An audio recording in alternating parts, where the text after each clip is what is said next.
Bonsoir à tous et bienvenue sur cette nouvelle webconférence sur vivre avec le myélome. Et ce soir, le sujet, c'est communiquer avec les autres sur le myélome. Donc, pour ceux qui sont habitués à être en ligne avec nous, c'est en bas à droite, normalement, vous avez le chat. Vous pouvez nous dire un petit bonjour, bonsoir et d'où vous venez. Je vous parle directement de Myélonet, comme ça on n'en parle plus, même si bientôt là ça va être les vacances et que le site ne va plus forcément être tutoré, mais je serai toujours pas loin pour suivre si jamais vous mettez des commentaires. Donc si vous voulez toutes les actualités du myélome regroupées en forme de mini-cours, n'hésitez pas donc à aller sur le site du MOOC. Vous avez l'accès sur la slide qui est affichée et donc après vous avez accès au site, c'est entièrement gratuit, vous n'êtes pas obligé d'être adhérent ou quoi que ce soit, il suffit d'avoir un compte sur la f3m.org.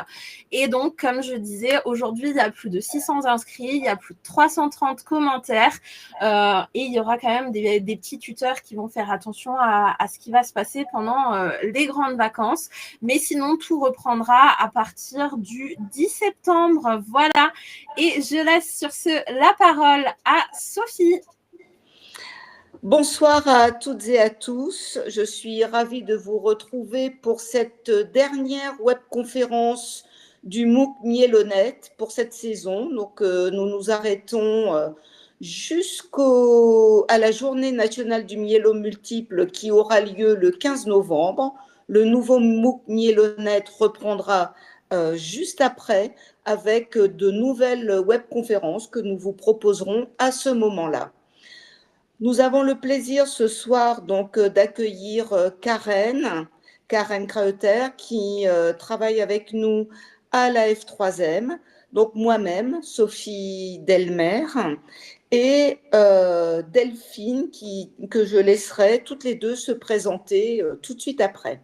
Donc vous commencez à me connaître, j'ai un myélome multiple depuis 2016. Je suis actuellement sous traitement bispécifique et en rémission pour l'instant. Donc, tout va bien, puisque je suis ce soir avec vous. Voilà, donc je vais laisser Karen se présenter. Écoutez, bonsoir à toutes et à tous. Certains me connaissent déjà, puisque effectivement, je collabore avec la F3M depuis un certain nombre d'années. On chemine ensemble sur un certain nombre de projets. Et notamment dans le cadre de ces webconférences, j'ai le plaisir régulièrement d'être sollicitée pour participer à ces moments d'échange, de partage, sur ces sujets de mieux vivre avec le myélome multiple et sur des aspects plus du vécu et des relations avec les autres. Donc moi, je suis psychologue clinicienne de formation, j'ai une spécialisation en psycho-oncologie, je travaille en oncologie et en hématologie depuis 30 ans, dont 20 ans à l'hôpital. Effectivement, je collabore avec encore de nombreux services, de nombreux établissements, avec pas mal d'associations aussi. Et j'ai en parallèle de mon activité auprès des patients et des proches, une activité de formation auprès des professionnels de santé pour améliorer la compréhension du vécu des patients et des proches et l'accompagnement et la communication, notamment avec les patients. Donc c'est un plaisir une nouvelle fois d'être avec vous pour réfléchir à ce sujet particulièrement important et sensible de communiquer sur le myélome multiple avec les autres. Je te laisse la parole pour te présenter, Delphine. Bonjour, moi c'est Delphine. Je suis là aujourd'hui pour témoigner parce que j'ai 42 ans. J'ai été diagnostiquée du myélome multiple en janvier 2024, le 30 janvier. J'avais à ce moment-là, mes enfants avaient 15 ans, 10 ans et 5 ans. Et puis, voilà. Voilà. Et j'ai suivi le. Pardon. J'ai suivi le traitement classique, immunothérapie et une autogreffe fin juin, début juillet.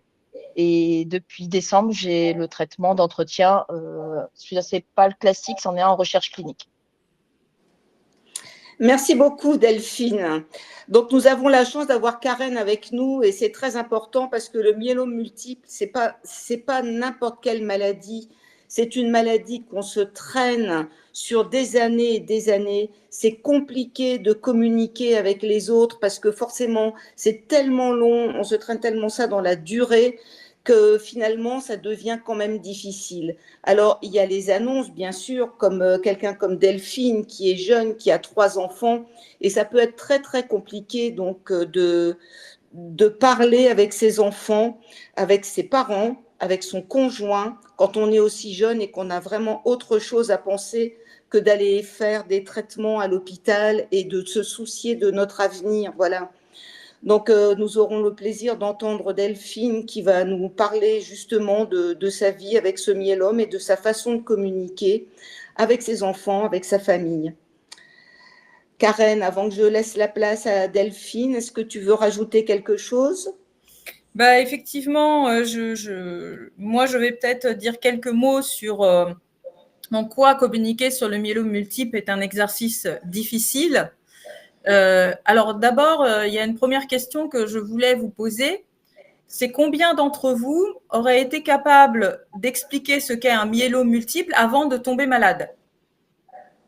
Moi, je peux clairement dire que je ne connaissais même pas le nom de cette maladie. Absolument. Donc, en fait, la particularité déjà de cette maladie, c'est qu'elle est…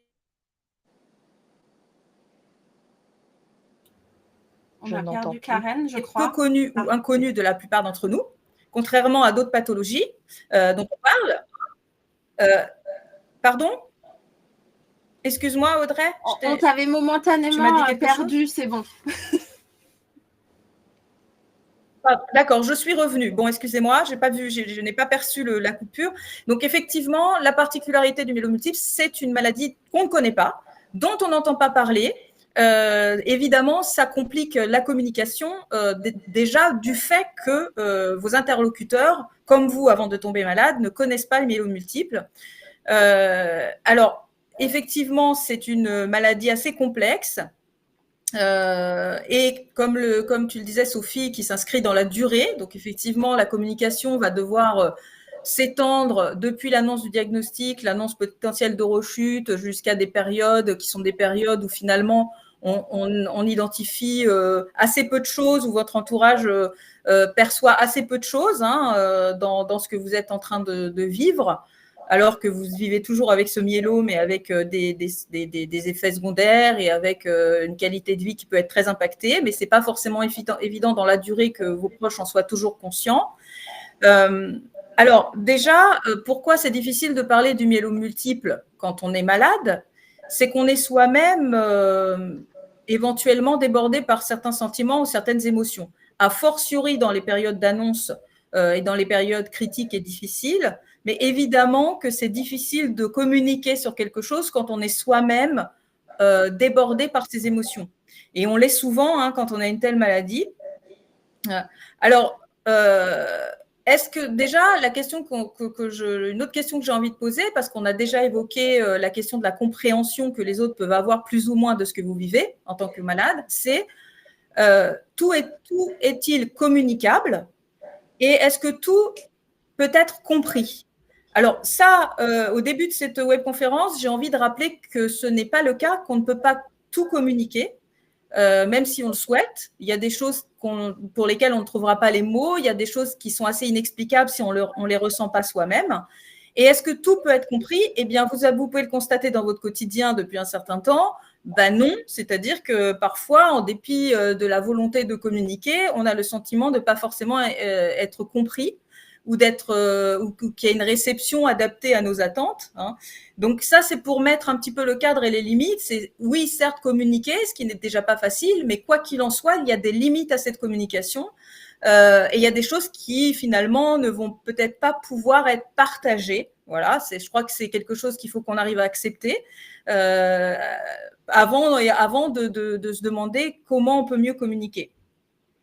Alors justement, communiquer sur le myélome multiple, c'est d'abord soit comment on en parle, ou pas d'ailleurs, mais aussi comment les autres le reçoivent. Évidemment que vous ne contrôlez pas la réception. Et c'est ça aussi qui complique les choses, c'est que vous vous posez peut-être la question de savoir comment on doit le dire, est-ce que c'est mieux de le dire à tel moment, le dire de telle façon, comment on doit communiquer pour être mieux compris. Alors, ce qu'il ne faut pas oublier, c'est qu'il y a la réception et que ça, vous ne contrôlez pas la réception et qu'il y aura toujours une part d'inconnu et de surprises multiples et variées compte tenu de la réaction de vos interlocuteurs que vous ne pouvez pas toujours anticiper, loin de là. Certains d'entre vous peuvent être particulièrement surpris par les réactions des interlocuteurs quand vous communiquez sur le myélome.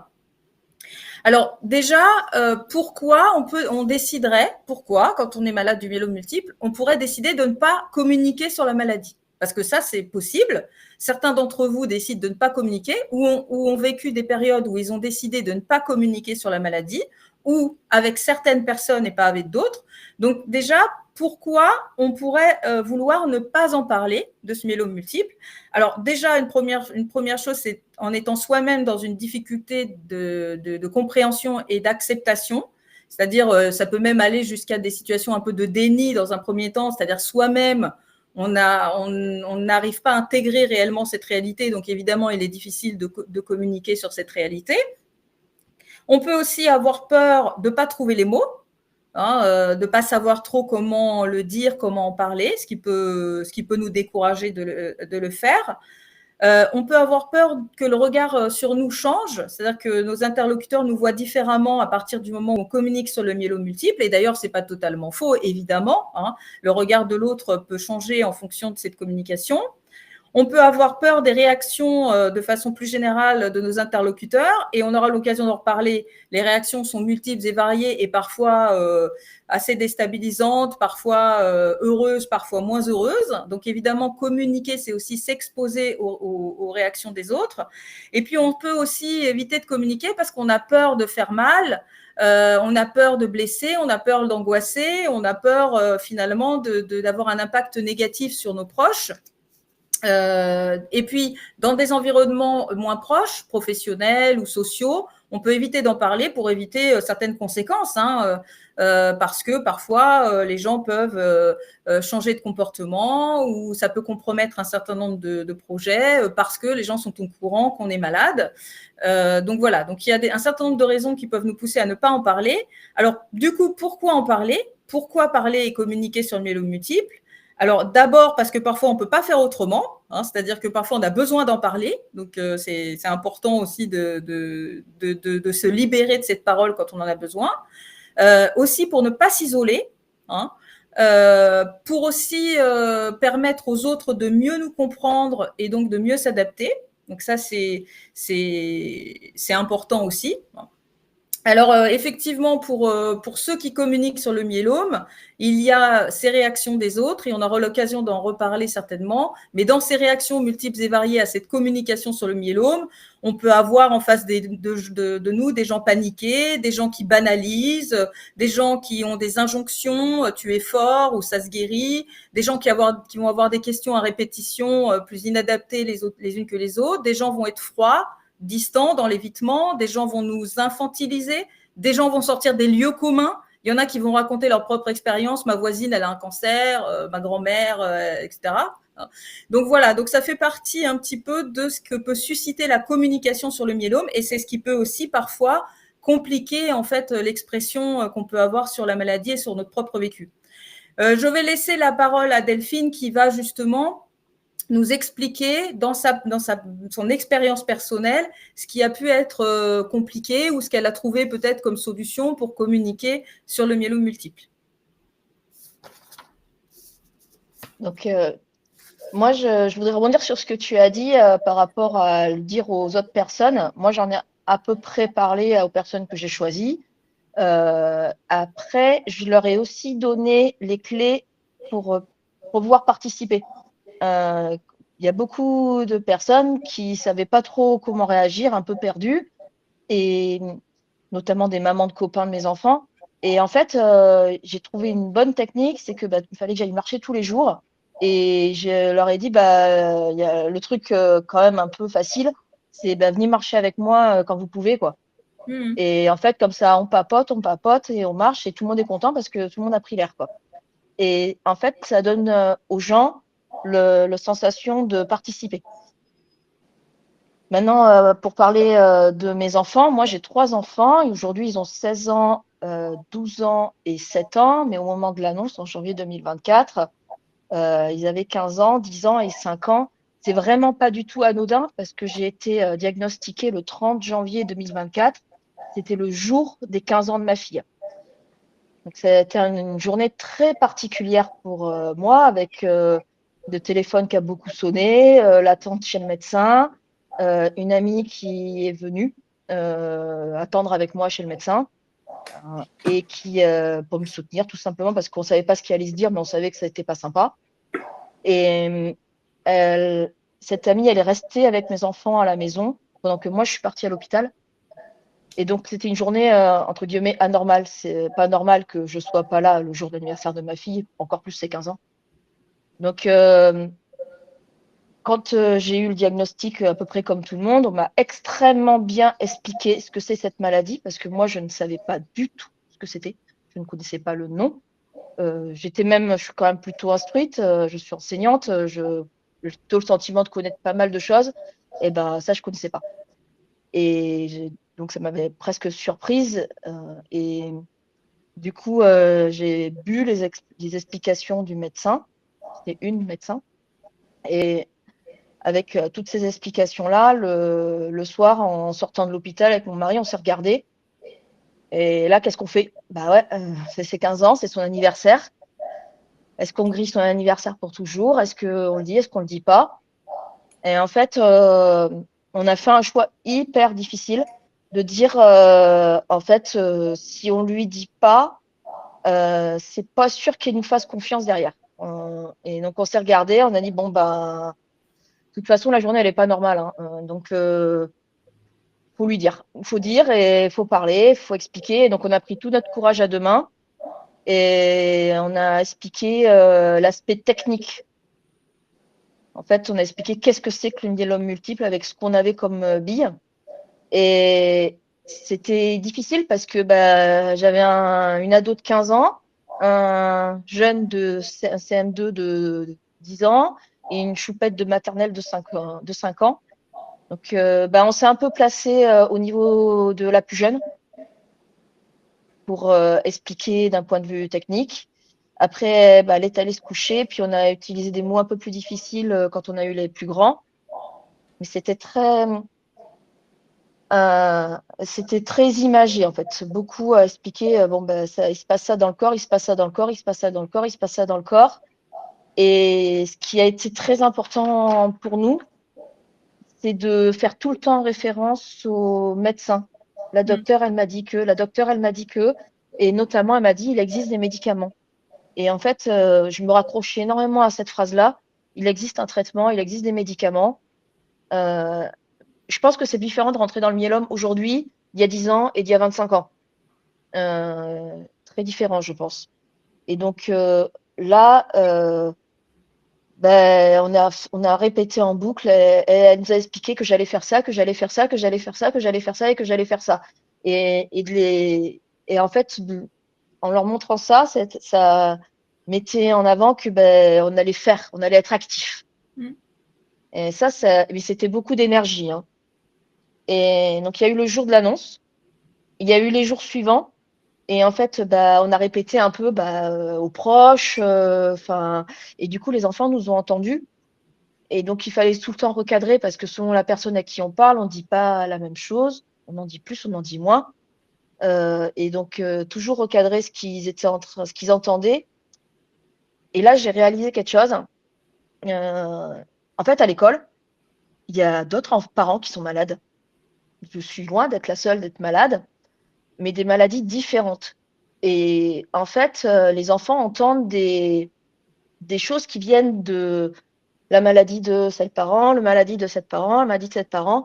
Et là, j'ai dit, non, mais il faut faire hyper attention. Ils vont faire des amalgames, ils vont mélanger, ils vont se demander si est-ce que c'est maman, est-ce que c'est pas maman.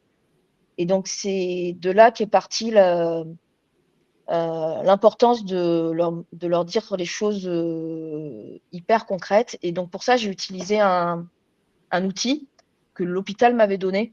En fait, l'hôpital m'a donné un cahier, parler du cancer à sa famille.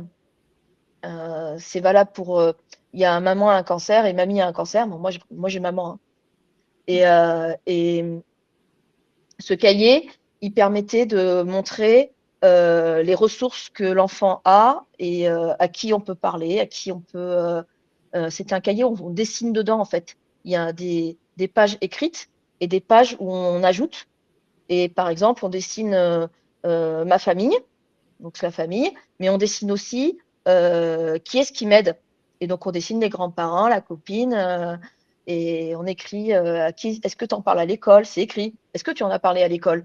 Et du coup, ben, comme c'était écrit sur le cahier, elle en a parlé ensuite à l'école. Enfin, ça a été un outil. Alors, c'est la plus jeune qui le remplissait, et c'était les deux grands qui qui l'utilisaient. Donc ça, c'était l'annonce et les premiers temps. Et puis après, bah, on s'est installé dans le temps. Il y a eu la mise en place du traitement. Là, mon mari m'a dit une phrase que je répète à tout le monde et que je pense qui est très importante. C'est parce que bah, je suis retrouvée en arrêt de travail du jour au lendemain, c'était pas prévu au programme. Ton travail, c'est te soigner. Et en fait, ton travail, c'est te soigner. Je l'ai utilisé tous les jours parce que quand on monte dans le taxi pour aller à l'hôpital, bah, mon travail, c'est d'aller me soigner. Allez, on y va, on va au boulot. Et on se soigne bien. Et on ne se trompe pas dans les médicaments. Et on s'assure qu'on a bien pris rendez-vous partout. Parce que, aussi, ce qu'on ne dit pas beaucoup, être malade du myélome, c'est être secrétaire de sa maladie. Ça, c'est un point très important. Et quand on est une maman de 3 enfants, qu'on a déjà un planning d'une famille de 3 enfants à gérer, qu'il faut aussi gérer un planning médical, il y a de la fatigue, beaucoup. Et ça, c'était très, très compliqué. Donc, il a fallu aussi communiquer sur le planning. C'est ce que c'est mignon, mais quand on te dit, maman, tu peux faire ça, ça et ça et ça, non, je peux pas. Ça a été en fait, avant, je faisais tout ça et maintenant, bah, je fais ça, quoi. Et ça a été une communication très forte, en fait, de trouver la place qu'on peut réellement occuper, la place qu'ils ont dû prendre parce que bah, faut pallier. Ça a été important aussi. Quand les enfants ils veulent pas vider le lave-vaisselle et que bah, maman elle peut pas, bah, il faut leur expliquer qu'il n'y a pas le choix, en fait. C'est pas une option. Et il y a eu aussi, j'ai noté là sur mon petit papier, la perte des cheveux. Parce que moi, j'ai fait une autogreffe fin juin, début juillet. Si vous mettez ça dans en juin, on se rend compte là. C'est la fête de l'école, c'est tous ces moments, le brevet, la fête du brevet. J'étais pas là pour les résultats du brevet. C'est tout ça. C'est aussi l'absence. Et du coup, pour la perte des cheveux, j'ai choisi de les rendre participatifs. C'est eux qui étaient, enfin, moi qui ai choisi mes turbans, mais ils étaient là. Oh, ça c'est beau, ça c'est pas beau. On a fait comme si on allait au magasin en fait. Et ils ont participé avec moi. Et ça c'était compliqué et joyeux en même temps parce que bah, on savait tout l'impact que ça avait. Et en même temps, il fallait ils étaient conscients que ça voulait dire que maman elle aurait plus de cheveux après, quoi. Et ils avaient peur que je sois moche, ils avaient peur tout ça, quoi. Donc voilà. Euh, et maintenant, on est plus dans. Moi, je dis que ça y est, on est rentré dans le marathon.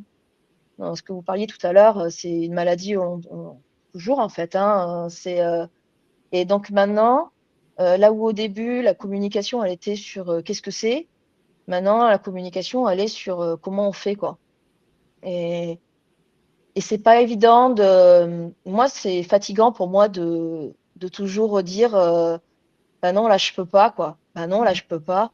Je suis fatiguée de ça, en fait. Et il y a un jour où je peux et il y a un jour où je peux pas et c'est pas écrit sur moi, en fait. Et, c'est ça qui est compliqué. Moi, j'arrive pas à faire comprendre que aujourd'hui c'est possible et demain c'est pas possible ou l'inverse. Ça, j'arrive pas trop à. C'est compliqué. Il y a, Il y a un autre point à parler, important, c'est que bah, quand on est diagnostiqué à 40 ans, 45 ans, bah, moi j'ai la chance d'avoir encore ma maman. Mais pour ma maman, apprendre que j'avais un myélome, bah, ça a été un peu le drame, en fait. Et c'était un peu le drame inaudible. C'est-à-dire que à chaque fois que je lui en parle, elle change de sujet. Et en fait, au début, j'ai pris beaucoup d'énergie pour y aller doucement. J'ai répété, j'ai répété doucement, différemment.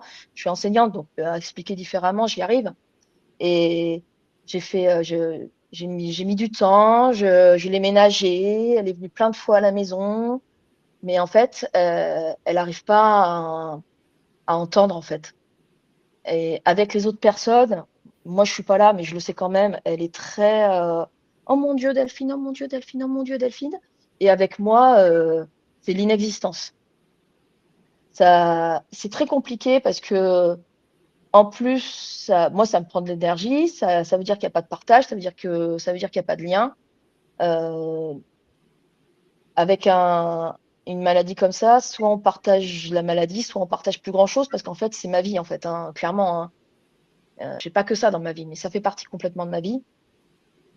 À un moment, moi, j'ai un peu saturé, j'avoue, et j'ai un peu, comment dire, je me suis sentie un peu coupable de saturer.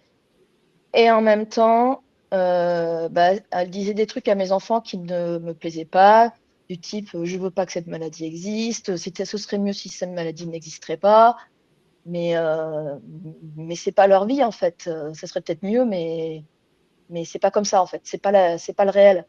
Et, et du coup, tout le travail que je faisais qui prend beaucoup d'énergie d'expliquer les choses, bah, c'était un peu saboté quoi. Et donc ça, pour moi, ça a été très compliqué.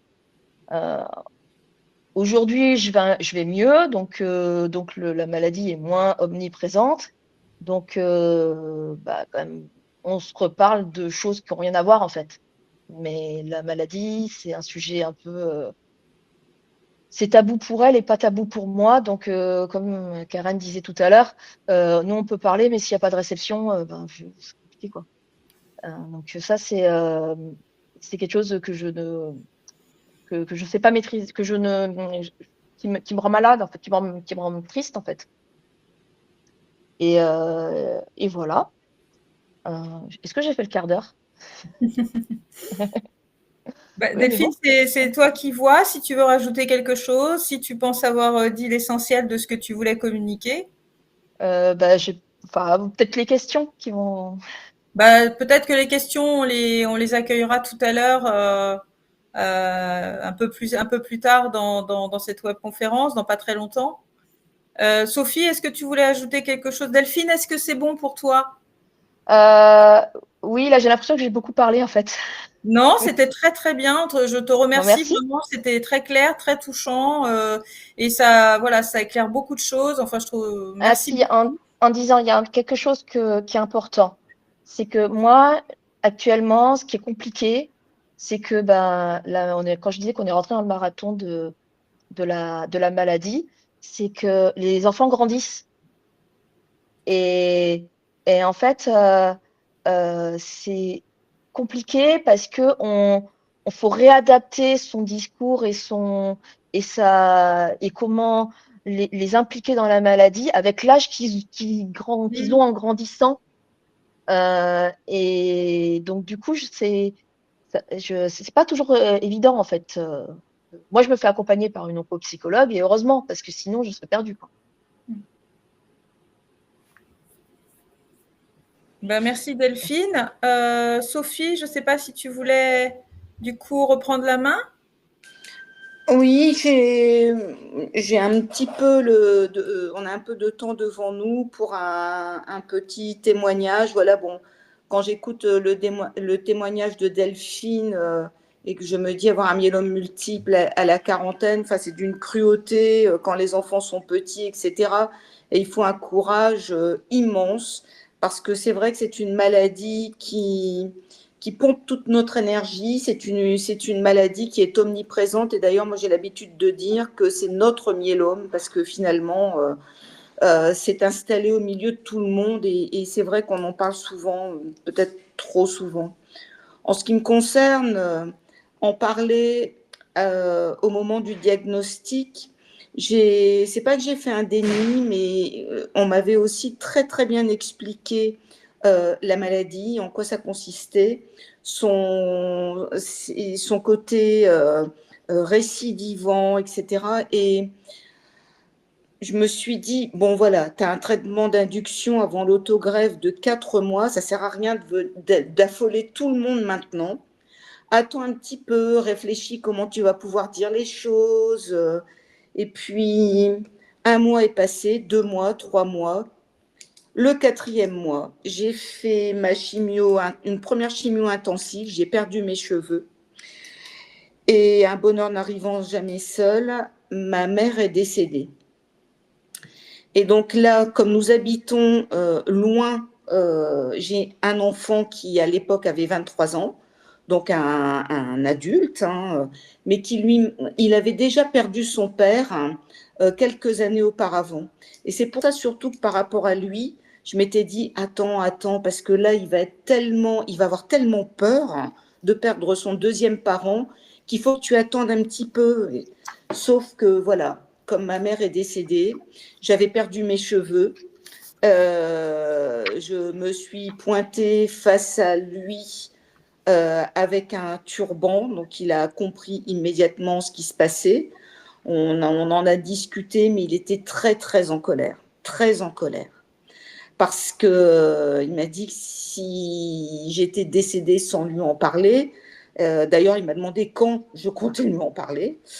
Mais voilà, ça a été difficile, un moment extrêmement difficile. Mais pourquoi j'ai fait ce choix? Je ne sais pas. J'ai voulu le protéger. J'avais peur de lui faire peur. Voilà. Ça partait au départ d'une bonne intention, mais c'était un homme aussi, 23 ans. Il pouvait tout à fait tout comprendre. Je pouvais lui expliquer. J'ai fait ce choix. Le choix, je ne peux pas revenir dessus. Voilà, c'est fait. À ce moment-là, j'ai pensé que c'était une bonne idée, mais sauf que les choses se sont un peu précipitées et donc toute ma famille a été mise devant le fait accompli. Et voilà, mes frères n'ont pas tenu rigueur, mon fils un peu plus.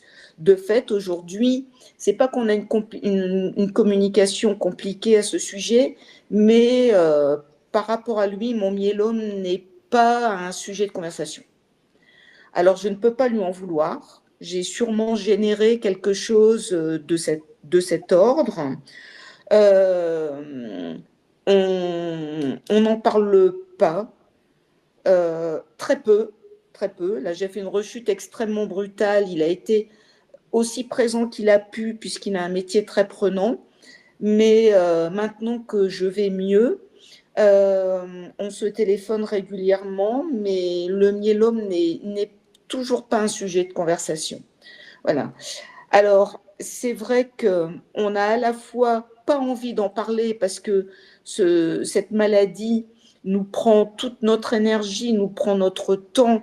Je vais beaucoup à l'hôpital pour mon nouveau traitement, donc voilà. Et en même temps, quand on me téléphone et qu'on ne me demande pas des nouvelles, etc., comment je vais, et ça me froisse. Alors, Karen, je te demanderais un peu d'expliquer aussi pourquoi on n'a pas envie d'en parler, mais quand on n'en parle pas, ça nous froisse. C'est compliqué d'avoir un myélome sur cette durée, puisque maintenant, moi, ça fait 9 ans que je suis malade. Donc, tout le monde est un peu passé à autre chose. Voilà. Voilà, Karen, si tu peux nous expliquer un peu ces difficultés. Alors, merci Sophie, alors merci Delphine et merci Sophie pour vos témoignages. Et je pense que beaucoup d'entre vous pouvez vous retrouver dans certains vécus, certains questionnements dans le parcours de la maladie et la communication avec vos proches. Alors effectivement, peut-être amener quelques éclairages par rapport à ces difficultés de communication autour du myélome. Alors, dans ce que tu viens de dire, Sophie, à la fois, on ne veut pas forcément en parler et en même temps, on a besoin de sentir que les autres le prennent en considération. Alors évidemment, tout ça est complexe et subtil et c'est pour ça que vos proches sont parfois un peu perdus. C'est-à-dire qu'il y a des moments On n'a pas envie d'avoir le statut de malade et on n'a pas envie que le myélome prenne trop de place, mais quand même, on a besoin d'être reconnu dans nos difficultés. Et évidemment que l'équilibre est difficile à trouver pour l'entourage, puisque nous-mêmes, on peut avoir des besoins extrêmement paradoxaux et fluctuants. Donc bon, ça c'est pour aussi expliquer que parfois on n'est pas les réponses ou les comportements en adéquation avec nos besoins, mais nos besoins, effectivement, et tu l'as bien dit Sophie, quand on est malade, peuvent être de nature très différente et peuvent être très fluctuants suivant les moments, d'où la difficulté évidemment d'adaptation de nos proches. Alors, quelques peut-être conseils ou outils sur des questions que vous pouvez vous poser sur la communication. Alors, d'abord, communiquer sur sa maladie, ça relève du choix personnel. C'est-à-dire que on va pas vous dire il faut dire ça ou il faut en parler ou il faut pas en parler. On voit bien dans vos témoignages, notamment à vous Delphine et Sophie, mais aussi dans les témoignages des patients que j'accueille régulièrement, que vous avez souvent des points de vue, des positions et des choix différents par rapport à la communication. En parler, pas en parler quand, à partir de quand, en parler à qui. Là-dessus, il y a chacun fait un peu ses choix. Donc déjà, savoir que ça vous regarde, ça vous concerne intimement et que voilà, vous devez faire aussi comme vous l'entendez, comme vous le sentez, comme vous vous sentez capable de faire. Hein. Ce que je peux vous dire sur des éléments, en tout cas, qu'on a pu clarifier aujourd'hui, c'est que les personnes qui communiquent sur le myélome se sentent globalement plus soutenues. Et on va dire que dans la durée, on a pu démontrer par un certain nombre de recherches sur la question que les personnes qui communiquaient assez facilement et librement sur leur maladie étaient moins exposées à certains troubles psychopathologiques comme la dépression ou l'anxiété majeure. Donc, on a quand même identifié, au-delà des choix personnels et des possibilités aussi des uns et des autres, que la communication est plutôt, de façon générale, protectrice, même si vous n'avez pas toujours la réaction que vous attendez, etc. Globalement, sur la durée, c'est plutôt quelque chose qui aide, voilà, qui aide et qui permet surtout de ne pas être isolé, de se sentir soutenu et accompagné. Alors, en fait, les meilleures conditions pour communiquer. Alors, c'est un peu ça la question. Déjà, bon, on n'a pas forcément tout à fait le choix des conditions. C'est que quand ça nous tombe dessus, c'est à ce moment-là qu'on se demande, on se dit, bon, il va quand même falloir en parler. Hein. C'est Delphine ce que tu évoquais en disant, oui, il faut quand même, voilà, on n'a pas le temps de se poser trop la question. Il y a quand même des choses qu'il faut communiquer, d'autant plus que vos proches se rendent compte qu'il se passe quelque chose, y compris les enfants ou les petits-enfants. Hein, ils sont quand même assez fins et malins, ils captent des conversations, etc. Donc, on ne peut pas laisser tout le monde comme ça dans l'expectative et l'ignorance trop longtemps. Alors, quand est-ce est-il le mieux pour en parler? Alors, d'abord, je dirais, quand vous n'êtes pas vous-même trop débordé, si possible, par les émotions. Alors après, on n'a pas forcément le choix. Hein. Des fois, on est débordé par les émotions et c'est comme ça. On est des êtres humains. Mais effectivement, de le faire quand vous vous sentez en capacité de le faire et un peu plus à l'équilibre au niveau émotionnel, c'est pas une mauvaise idée. Pourquoi? Parce qu'en fait, notre état émotionnel va avoir une influence sur notre manière de communiquer et donc sur la réception de notre communication. Et par exemple, si on est très triste, on risque de s'effondrer au moment de communiquer, ce qui n'est pas forcément ce qu'on souhaite. Alors, en soi, je vous rassure, hein, ce n'est pas parce qu'on pleure devant nos enfants ou nos petits-enfants ou nos conjoints que le monde s'écroule et qu'ils vont être complètement paniqués ou qu'on n'aura plus le même rôle dans la famille. Hein. Ça peut arriver à tout le monde de montrer des fragilités et les gens autour de nous vont s'adapter. Ça n'enlève rien ni à vos ressources par ailleurs ou à qui vous êtes par ailleurs. Mais en tout cas, si vous êtes triste en communiquant, ou très triste, en tout cas très débordé par la tristesse en communiquant, vous risquez de vous effondrer. Si vous êtes en colère et que vous avez un sentiment d'injustice, ce qui ne manque souvent pas d'arriver quand on est atteint d'une maladie comme le myélome multiple, en fait, ce qui va se passer, c'est que vous risquez d'être beaucoup plus raide, cassant et même un peu brutal dans la communication. Par exemple, quand vous êtes vous-même en colère ou que vous avez un sentiment d'injustice en ayant entendu ce diagnostic, vous risquez d'être plus radical dans la communication en disant « j'ai un cancer ». Je t'entends plus. taire, je guérirai jamais. C'est-à-dire que vous risquez dans cet état émotionnel d'avoir une communication plus brutale avec votre entourage. Donc ça, c'est pas forcément ce qu'on souhaite non plus. Et si vous avez peur, si vous êtes très angoissé au moment de la communication, évidemment, vous risquez de communiquer votre panique. Et ça non plus, c'est pas forcément ce qu'on souhaite quand on communique sur le myélome multiple. Alors, dans les conditions, pas être donc trop débordé par ses propres émotions. Si possible, le faire en face à face. Je sais que certains d'entre vous, pour des raisons d'éloignement géographique ou pour des raisons peut-être de facilitation de communication, vous préférez parfois écrire. Alors là, je comprends tout à fait ce qui peut vous pousser plutôt à écrire qu'à parler sur le myélome multiple. Mais on sait qu'il y a beaucoup de malentendus, de difficultés qui naissent de ce mode de communication. Et en tout cas, pour les informations importantes, je vous encourage quand même à le faire directement, alors en présentiel, si j'ose dire, si possible, mais en tout cas oralement, même si ça vous paraît un peu plus compliqué. Parce que ça évitera les malentendus, ça permettra à votre interlocuteur de s'exprimer, vous saurez un peu où il en est et éventuellement de poser des questions. Donc, c'est parfois ce qu'on veut éviter, les réactions de l'entourage, mais en tout cas, la communication qui ne serait pas orale sur des informations importantes va générer souvent beaucoup de distance, de malentendus ou d'incompréhension. Donc ça, c'est bon, et plutôt on le déconseille. La communication avec vos proches, de préférence progressive. Et alors progressif, ça veut dire même, ça peut être progressif sur 10 minutes, hein, mais ça veut dire qu'on commence par des choses plus générales, comme j'ai eu des résultats, ils sont vraiment pas bons, ou il y a quelque chose de sérieux, c'est quelque chose de grave. C'est-à-dire qu'en fait, avant de nommer, en fait, pour que vos interlocuteurs puissent se préparer un petit peu, il faut essayer d'être dans une certaine progressivité. Vous pouvez reprendre un peu l'histoire de vos examens, du parcours pour permettre de replacer un petit peu les choses. Donc, c'est un peu ça qui est conseillé, c'est d'avoir cette progressivité. Ensuite, associer, et ça, c'est très bien, Delphine, tu l'as très bien évoqué, c'est-à-dire que quand on parle du myélome multiple, surtout quand on fait des annonces difficiles, le diagnostic, la rechute, ou la nécessité de faire un traitement alors qu'on était en surveillance, en fait, ce qui est important, c'est d'associer l'information aux solutions. C'est-à-dire que nous-mêmes, en tant que patients, on a besoin d'entendre, quand on nous a donné de mauvaises nouvelles, qu'il y a des perspectives. Qu'est-ce qu'on va faire maintenant qu'on est dans cette situation?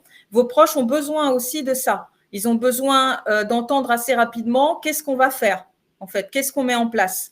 Parce que ça va les aider en fait à accueillir ces informations difficiles. Donc, essayez d'associer l'information, la mauvaise nouvelle, si j'ose dire, à des perspectives, thérapeutiques, des choses qui vont être mises en place pour qu'on puisse déjà être dans la dynamique de faire quelque chose, d'être actif, et puis laisser la place aux questions. Si vous vous en sentez capable, alors certaines, on ne peut pas y répondre, mais puis certaines sont extrêmement déstabilisantes, hein. Les enfants sont très doués pour poser des questions extrêmement déstabilisantes, comme est-ce que tu vas mourir, par exemple, ce qui est très sympathique à traiter comme question. On verra ensemble, si vous souhaitez qu'on en parle, qu'on peut répondre à cette question-là. C'est-à-dire que quand on dit est-ce que tu vas mourir, si vos petits-enfants vous disent mais qu'est-ce que t'as, est-ce que tu vas mourir, effectivement, la notion de gravité ne doit pas être cachée. Par contre, dire qu'on ne peut pas guérir dans l'état actuel des choses la maladie, mais qu'on peut vivre avec, et que justement, et c'est très bien de renvoyer sur les équipes médicales, les médecins, les équipes font le maximum justement pour qu'on vive le plus longtemps possible, et que les choses se passent bien, pour que la famille comprenne qu'il y a des choses sur lesquelles vous pouvez vous-même pas du tout répondre, mais que, en tout cas, tout est mis en œuvre et que vous avez confiance dans ce qui est mis en œuvre pour faire en sorte que vous restiez en vie, et ce, le plus longtemps possible, dans les meilleures conditions possibles. Alors, après, je vais vous dire, communiquer sur le myélome. Comme vous ne saviez pas souvent ce qu'était un myélome multiple avant de tomber malade, vos interlocuteurs non plus. Je pense qu'une fois qu'on n'est pas trop débordé par les émotions et qu'on rentre un peu dans une forme de chronicité, si j'ose dire, de la maladie. Ce qui va être important, c'est que vous soyez capable d'être pédagogue. Alors évidemment, c'est pas compliqué pour Delphine, c'est son métier. Mais pour chacun d'entre nous, il y a un effort de pédagogie à faire parce que vos interlocuteurs ont vraiment pas de connaissances sur le sujet, que ce soit vos proches, vos amis ou vos collègues. Voilà. Donc ils sont assez ignorants en fait de ce sujet, ce qui peut motiver des questions ou des réactions parfois un peu déconcertantes, assez naïves ou totalement décalées. Mais là, je vous encourage, parce que vous devenez vous-même expert de votre maladie, hein, parce que vous avez appris à la connaître, parce que vous vivez avec depuis longtemps. Ce n'est pas le cas de vos interlocuteurs la plupart du temps. Donc, faites un effort de pédagogie. Ça veut dire quoi ? Ça veut dire éventuellement apprendre, enfin en tout cas avoir en tête un petit laïus, des mots, des phrases qui vont vous aider à expliquer simplement les choses. Vous pouvez d'ailleurs le faire avec votre hématologue, hein, si ça. Et puis d'ailleurs, vous trouvez à la F3M et au niveau des supports de la F3M des choses tout à fait utiles dans ce sens. C'est-à-dire finalement mettre un peu en place un outil de communication, un support de communication. D'ailleurs, vous pouvez aussi le transmettre, vous pouvez faire lire, vous pouvez communiquer des supports, des vidéos, des choses comme ça. Vous en trouverez au niveau de la F3M ou dans d'autres cadres. Mais je crois que cette démarche pédagogique est importante pour que vos interlocuteurs comprennent un peu mieux ce que c'est le myélome multiple et du coup accèdent un petit peu mieux à votre réalité. L'hématologue est une ressource dans ces cas-là, c'est-à-dire voir avec lui comment on peut dire simplement, comment on peut expliquer simplement, peut-être proposer quelque chose, lui demander ce qu'il en pense et voir ensemble pour avoir une communication simple, synthétique pour expliquer ce qu'est le myélome multiple à votre entourage. S'agissant des enfants et des adolescents, on en a parlé avec Delphine, évidemment, vos enfants, vos petits-enfants, hein, on se pose des questions et notamment, comme Sophie, on peut être tenté de ne pas trop communiquer sur la maladie pour les protéger. Alors là, ce que je peux vous dire, parce qu'aujourd'hui c'est très clair dans notre clinique à nous de professionnels, il est toujours plus protecteur pour les enfants et les adolescents d'être informés que de ne pas être informés. Donc là, vous pouvez tout à fait régler cette question. Si vous posez la question, vaut-il mieux ne pas leur en parler que leur en parler ? Là-dessus, je peux tout à fait être claire sur la réponse. Oui, il vaut mieux leur en parler. Alors après, comment leur en parler ? Évidemment, c'est de manière adaptée et simple.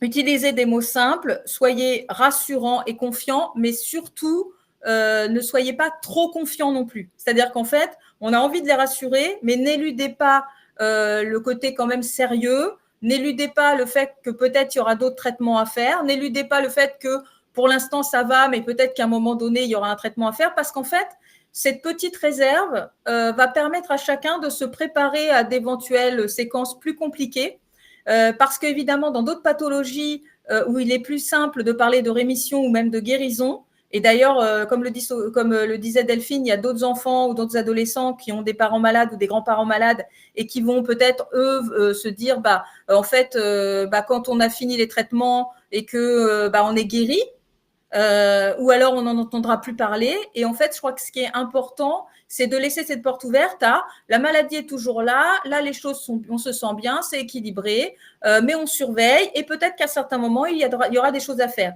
Et au moment où il faudra faire ces traitements ou être hospitalisé, les enfants et les adolescents seront moins pris au dépourvu et seront plus capables de s'adapter.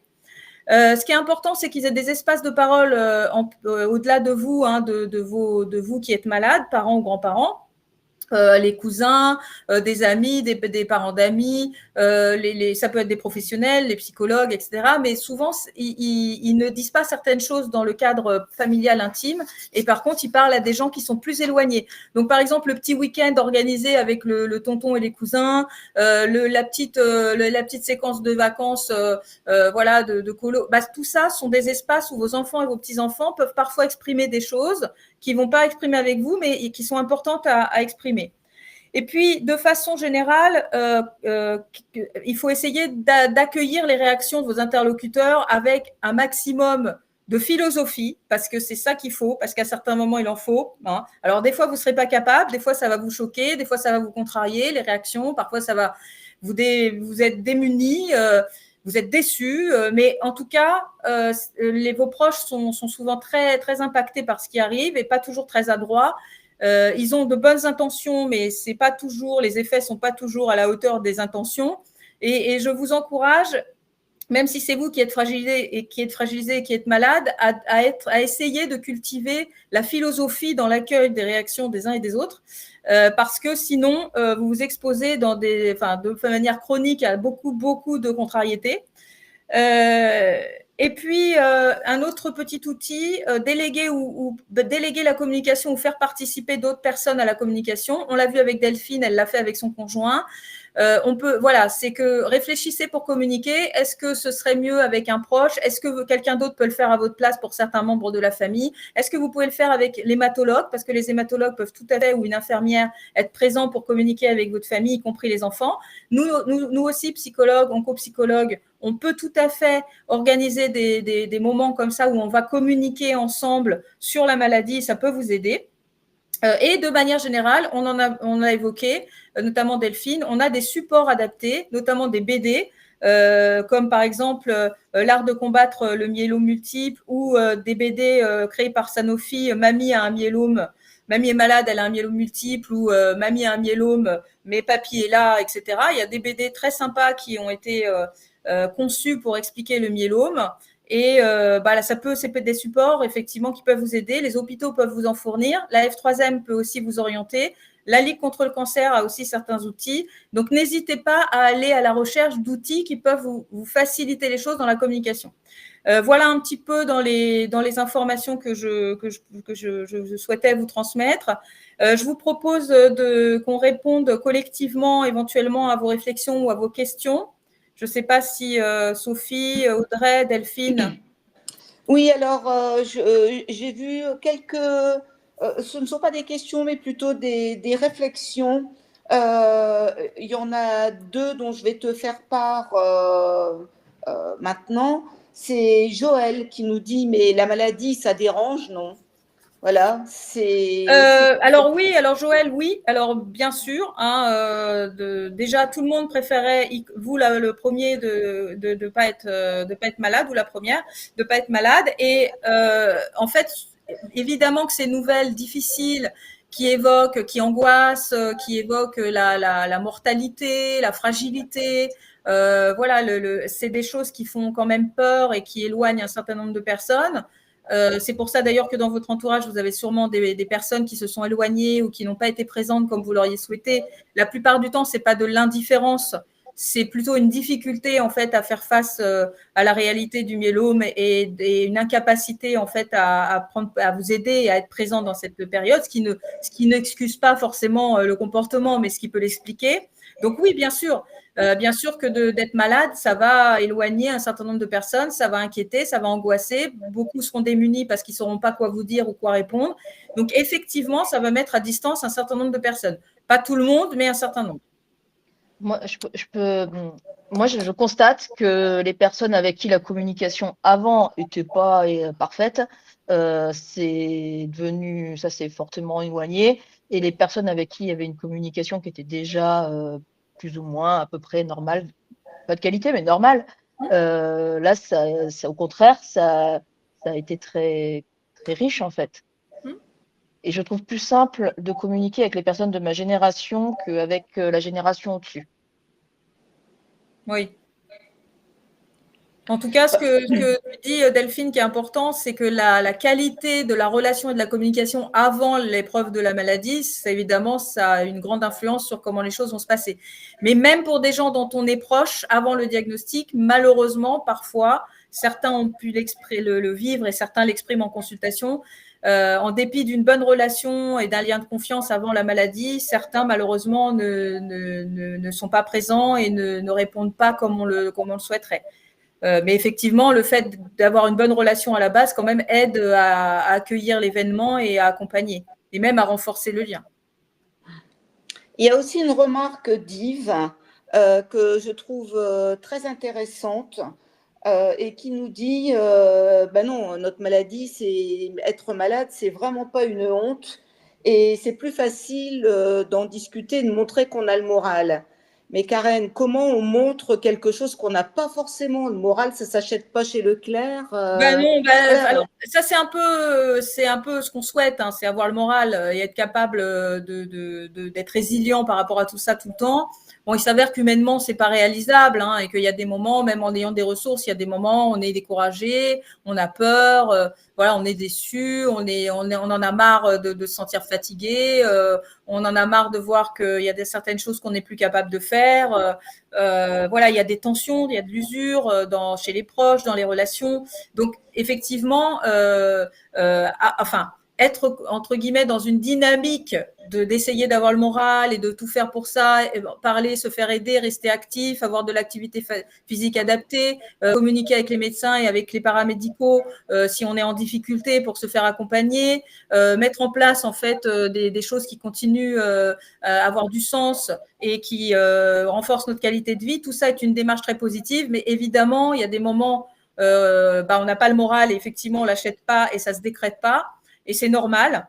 Voilà, c'est juste aussi savoir accueillir les moments où on a moins le moral. Par contre, effectivement, être dans cette dynamique de vie, pas laisser toute la place au myélome, continuer à faire des projets, adapter certes certaines choses, mais continuer à les faire, à les vivre et rester dans une dynamique de vie. Évidemment, c'est important. Et si vraiment c'est quelque chose que vous ne pouvez pas faire parce que vous êtes trop en difficulté, là, je vous encourage à en parler à votre médecin et à éventuellement vous faire aider par un psychologue par rapport à des périodes qui pourraient être plus compliquées.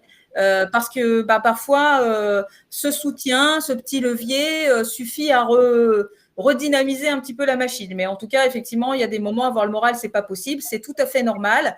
Il n'y a pas de honte ni de culpabilité à avoir par rapport à ça. Et surtout, ne pas hésiter à vous faire aider si vous sentez que vous avez du mal à dépasser certaines choses par vous-même. Merci beaucoup, Karen, pour cet éclairage particulier sur le myélome, qui est vraiment une maladie très spéciale. C'est pas la seule, bien sûr, mais nous allons devoir vivre avec ça, comme tu l'as dit, sur du long terme. Et c'est pas toujours facile de communiquer avec tout notre entourage. Delphine, merci beaucoup pour ce témoignage qui était particulièrement poignant puisque tu es si jeune avec des enfants.